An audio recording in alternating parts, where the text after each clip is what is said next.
પ્રથમ જ્યોતિર્લિંગ સોમનાથમાં આવનાર દેશ વિદેશના યાત્રિકોને અકસ્માત ન થાય તે માટે જિલ્લા કલેક્ટરે પ્રશંસનીય કાર્યવાહી કરી છે।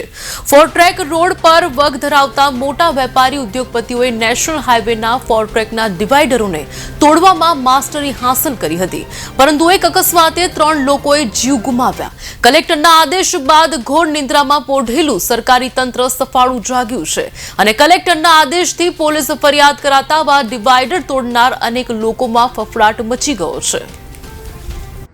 NHI ઉપર જેમાં 3 યુવાનોના દુઃખદ અવસાન થયેલ। આ બાબતે NHIને વિશેષ તપાસની સૂચના આપતા એવું ધ્યાને આવેલ કે ત્યાં જે નાયરાનો પેટ્રોલ પંપ છે એના જે માલિક છે એને પોતાના ધંધાકીય લાભ માટે જે વચ્ચેનું ડિવાઈડર છે એ તોડી નાખવામાં આવેલ,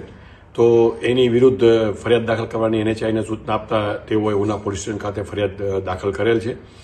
અને NHIને એ પણ સૂચના મેં આપી છે કે ભાઈ આખા આપણા જે જિલ્લાનો આખો હાઈવે છે ત્યાં તમામ જગ્યાએ NHI,